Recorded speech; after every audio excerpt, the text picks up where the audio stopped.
பாரத தேசத்தின் மகோனதமான புராண இதிகாசங்களை முழுமையாக அறிந்து கொள்ள சப்ஸ்கிரைப் திலக். ஹே சுபத்ரா, ஹே பாஞ்சாலி, அபிமன்யுவின் மரணத்தை பற்றி வருந்த வேண்டாம். அவனுக்கு வீர மரணம் கிடைத்திருக்கிறது.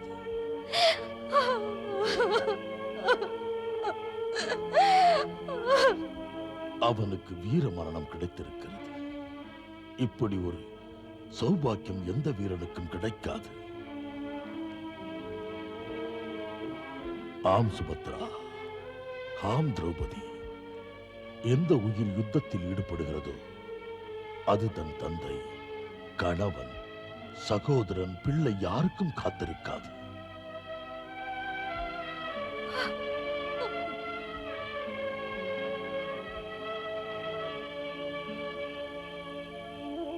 ஆம், ஒருவேளை அவர்கள் உயிருடன் வந்தால் அது அவன் செய்த புண்ணியத்தின் பலனாகும். வராமல் போய்விட்டால் அதுவே கடவுளின் விருப்பம் என்று அர்த்தம். ஹே சுபத்ரா, சத்திரிய குலத்தில் ஜன்மம் எடுப்பவன் தான் வீர மரணம் அடைவதையே விரும்புவான். ஆதலால் சோகம் கொள்ள வேண்டாம்.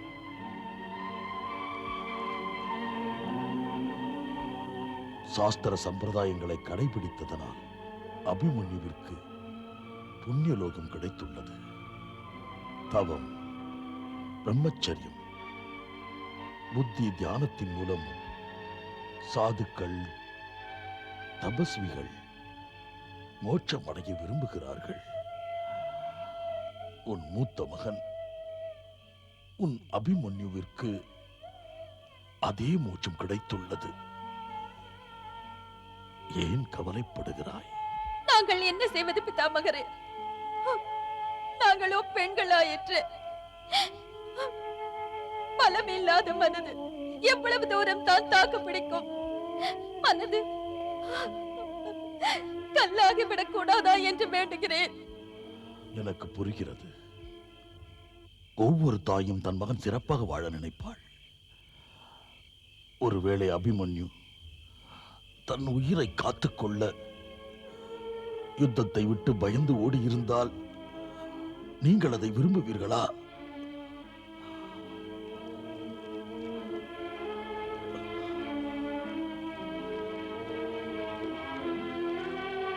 மாட்டீர்கள் அல்லவா?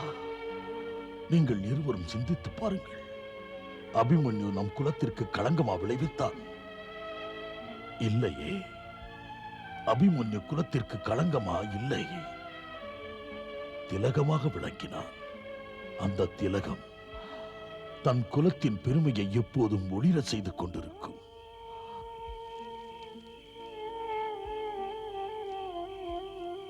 அபிமன்யு அமரனானான் சுபத்ரா, அமரனானான். அப்படிப்பட்டவன் மரணத்திற்கு பின்னால் தன் வாரிசின் மூலம் பிரகாசிக்கிறான்.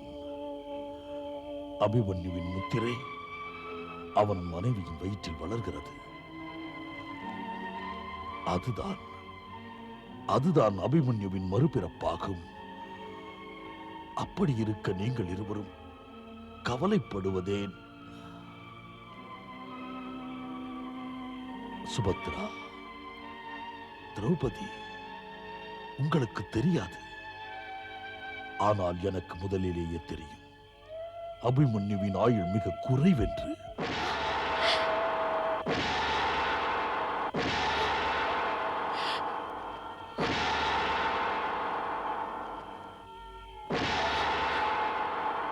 அப்படியானால் அபிமன்யுவின் பிறப்பின் போது குருகுலத்தின் ராஜ ஜோதிடர் எனக்கு அபிமன்யுவை பற்றி சொல்லிவிட்டார். அதனால் சோகத்தை விட்டு விடுங்கள். நடந்ததை மறந்து விடுங்கள். இருந்தும் பிதாமகரே, எங்களுக்கு நாளைய தினத்தை பற்றிய கவலைதான். பார்த்த அர்ஜுனன் இப்போது தன் உயிரை பணயம் வைத்துள்ளார். அது தெரியும். நான் உங்களுக்கு ஆசீர்வாதம் செய்கிறேன். அர்ஜுனன் தன்னுடைய சபதத்தை கண்டிப்பாக நிறைவேற்றுவான். அவன் மிக சிறந்த வில்வீரன். அதெல்லாவற்றையும் விட அவன் பகவான் ஸ்ரீ கிருஷ்ணருடைய பக்தன், நண்பனும் கூட. பகவான் ஸ்ரீ கிருஷ்ணருடைய கருணையால் அவனுக்கு பாதுகாப்பு எப்போதும் உண்டு.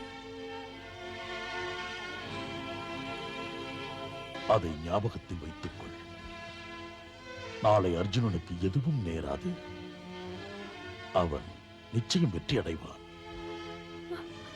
பிதாமகரே, உங்களுடன் பேசியதில் எங்கள் மனது மென்மையானது. எங்களுக்கு விடை கொடுங்கள் பிதாமகரே.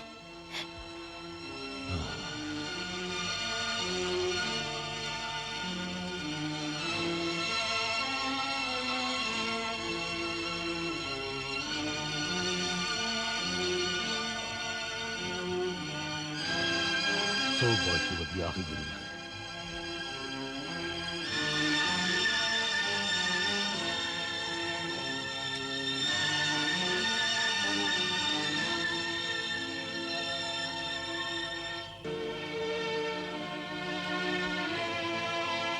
ஹே வாசுதேவா, நீ எனக்கிட்ட பணியை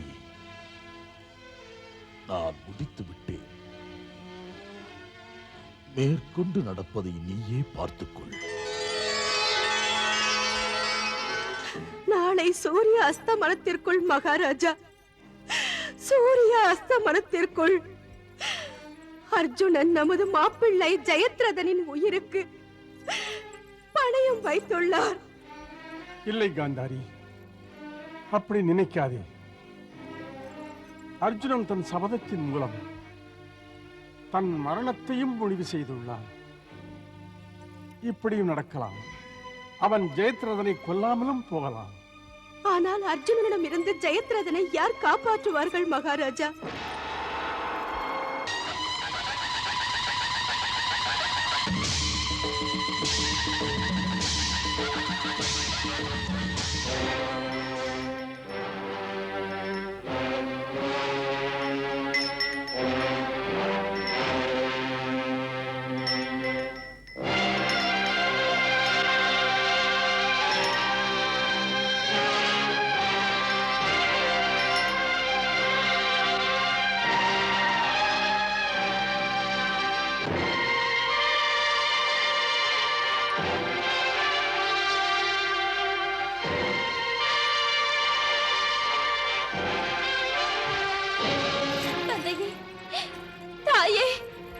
யார்? துசீலா. துசீலா என்று சொல்லாதீர்கள், துர்பாகியவதி என்று சொல்லுங்கள். நீ என்ன சொல்கிறாய் மகளே? நல்லதையே பேசு துசீலா. இன்று சூரியாஸ்தமனத்திற்குள் அவரின் மரணம் நிச்சயம் செய்யப்பட்டிருக்கும் போது நான் துர்பாகியசாலி அல்லாமல் என்னவென்று சொல்வது? தாங்கள் யுத்தத்தை நிறுத்துங்கள் தந்தையே, தாங்கள் யுத்தத்தை நிறுத்துங்கள். நீ அனாவசியமாக கவலைப்படுகிறாய் துஷீலா. உன் கணவர் பத்திரமாக இருப்பார். ஜெயத்ரதனை பாதுகாக்கும் பொறுப்பை குரு துரோணரே எடுத்துள்ளார். அவரின் சாமர்த்தியத்தால் ஜெயத்ரதன் மிகவும் பாதுகாப்பாக இருப்பான். இது உங்கள் கற்பனை தந்தையே. அர்ஜுனனின் பானங்களுக்கு துரோணரின் பானங்கள் நிச்சயம் பதில் சொல்லும் தான். இருந்தாலும் என்ன துஷீலா? வேறென்ன? ஸ்ரீ கிருஷ்ணரின் சுதர்சன சக்கரத்தை தடுக்க துரோணாச்சாரியாரால் இயலுமா? கிருஷ்ணன் தான் ஆயுதத்தை எடுக்க மாட்டேன் என்று சபதம் செய்துள்ளாரே. சரி தந்தையே, அவர் சபதத்தை மீற மாட்டார்.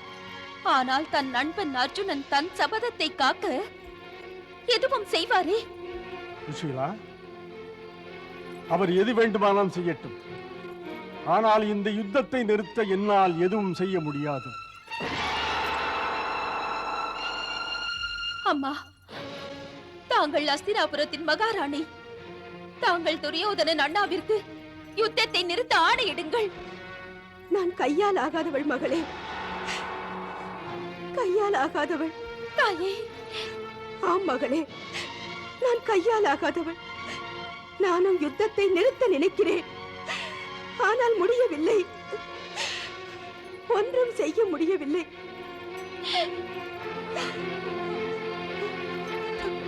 நீ உன் கணவனின் உயிரை காக்க அஸ்தினாபுரத்தின் மன்னனிடம் கண்ணீர் விட்டு மன்றாடுகிறாய். நானும் பல முறை இதே அஸ்தினாபுரத்தின் மகாராஜாவிடம் என் மகன்களின் உயிருக்காக அழுது புலம்பி மன்றாடி இருக்கிறேன். இருந்தும் இந்த அஸ்தினாபுரத்து மகாராஜா என் பேச்சுக்கு செவி சாய்க்கவில்லை. இப்போது என் மடியில் பிறந்தவர்கள் எல்லோரும் அழிந்து விடுவார்கள் என்று நினைக்கிறேன். காந்தாரி, மன்னியுங்கள் மகாராஜா, ஆனால் அப்படித்தான் தோன்றுகிறது. இந்த மகா யுத்தம் கௌரவர்களை அழித்து விடுமோ என்று அஞ்சுகிறேன். அதனால் துசீலா, இந்த பாவியான தாயை மன்னித்து விடம்மா. மாதா, என் மகளின் துடைக்க நான் கண்ணீர் விடுவதை தவிர ஒன்றும் செய்ய முடியாது மகளே. என்னை மன்னித்து விடு மகளே, என்னை மன்னித்து விடு.